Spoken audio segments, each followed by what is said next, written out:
today's mindful moment, packed with insights but designed to fit into your busy life. One deep dive at a time. We're always pushing forward, always doing, always striving, but sometimes I think there's real value in just being and observing in those quieter moments. Yeah, it's almost like a counterintuitive idea, isn't it? We're so conditioned to think that constant action equals progress. Exactly. And today, we're going to challenge that notion a bit. With the material you sent us, we're going on a deep dive to see what positive theories we can uncover. It's not about grand pronouncements or sweeping statements, more like let's zoom in on those seemingly ordinary moments, the subtle details, and see if we can find some unexpected, well, positivity, I guess you could say. Right, those hidden gems of insight. Okay, so let's get started. First up, we have, well, the end of the world, basically, as announced in the source material you provided. Just as Earth's destruction is imminent, we find this really strange scene unfolding outside Arthur Dent's house. Arthur, Mr. Prosser, the bulldozer drivers. Right, and you'd think in the face of, well, planetary annihilation, everyone would be losing their minds. But what we see instead is almost immediately this kind of, I don't know, strange new routine that emerges. Yeah, it's almost comical. Arthur's trying to protect his house, asserting his rights as a homeowner. Mr. Prosser's stuck on procedure, bureaucracy even at the end of the world. And then you have the bulldozer drivers worried about overtime and union regulations. It's bizarre, right? But also, I don't know, there's something kind of fascinating about it. I agree. So in this totally absurd scenario, what can we learn? What positive insight can we glean from this?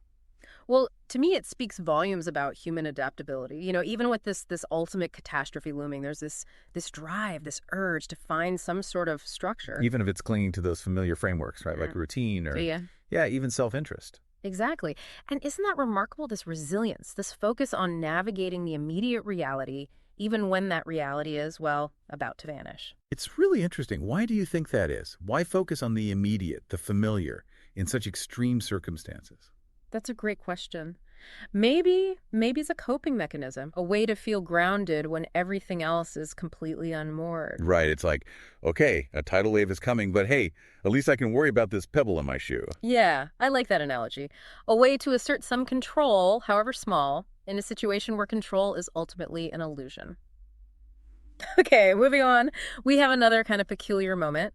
We're now in the dark spaceship galley with Arthur and Ford. They have this repetitive exchange. It's dark. Yes, it's dark. No light. Dark, no light. On the surface, it seems so pointless. Right. And Ford, at first, he's really struggling to understand. He tries to come up with explanations like, oh, maybe humans are exercising their lips or their brains or something. But eventually his perspective shifts. What changes for Ford? Well, what's interesting is he ultimately concludes that he, quote, quite liked human beings after all, end quote. Despite their seeming lack of, awareness in that moment, it's like this meaningless repetition actually leads him to a more positive view of humanity overall. That's really fascinating. Do you think there's something more to that kind of interaction than meets the eye? I think so. Maybe it's a way of connecting, a shared acknowledgement of their situation, even if it's not expressed directly. Maybe, for Arthur, simply stating the obvious is a way of finding a little comfort in this completely strange and overwhelming situation. Absolutely. So this moment suggests that even in what appears to be pointless repetition, there can be a kind of connection, a shared way of processing reality. And Ford's change of heart hints at a kind of underlying appreciation for human quirks, even in, the vastness of space. It really makes you think about all the subtle ways we connect with each other, often without even realizing it. Okay, shifting gears a bit, we have another interesting encounter. This time it's Ford and Arthur interacting with the Golgafrinchans, and specifically this native man creature who leaves gifts of fruit for them, silently. These are people who, well, basically crashed their spaceship on purpose to escape their own civilization. Right, the descendants of the, quote, useless third, as they were called. And yet this individual, this descendant, exhibits this quiet act of generosity. He offers sustenance without seeking any interaction or recognition in return. It's like, It's almost a contradiction, isn't it? These people who actively sought isolation are the ones exhibiting this unexpected kindness. It's definitely thought-provoking, and I think it challenges our preconceived notions of what generosity and connection look like. Because here, kindness isn't tied to any expectation of reciprocity, or even to social interaction itself. Right. It's like pure altruism. Yeah. Giving for the sake of giving. Precisely. And I think it highlights the fact that profound generosity can exist even in those who seemingly want to be left alone. It really makes you question the motivations behind kindness. Okay, our deep dive continues. We're now aboard the Heart of Gold, and Arthur, upon arriving, has this very human concern. Is there any tea on this spaceship? It's so relatable, isn't it? Here he is, surrounded by this incredible technology, this alien environment, and his first thought is for this simple, familiar comfort. Absolutely. And then, of course, there's the ongoing saga of the Nutramatic machine and its consistent failure to produce anything remotely resembling tea. Ah, yes, the infamous, almost but not quite, entirely unlike tea. It becomes a running gag throughout their adventures. But beyond the humor, what positive aspect does Arthur's persistent desire for tea reveal? I think it underscores the enduring human need for simple pleasures, for those small anchors to familiarity, especially in disorienting situations. The fact that Arthur continues to crave tea despite the machine's repeated failures. It speaks to the deep-seated comfort we find in these everyday rituals. It's that need for normalcy, even when surrounded by the extraordinary. It's a testament to how these small things can really ground us. And this persistence, this craving for tea despite the odds, is just such a fascinating little insight into what makes us tick, what grounds us. I love that connection. Speaking of fascinating and a little bit quirky, our next stop brings us to Marvin, the paranoid android, with his, let's say, unique perspective on existence. Marvin, the embodiment of pessimism.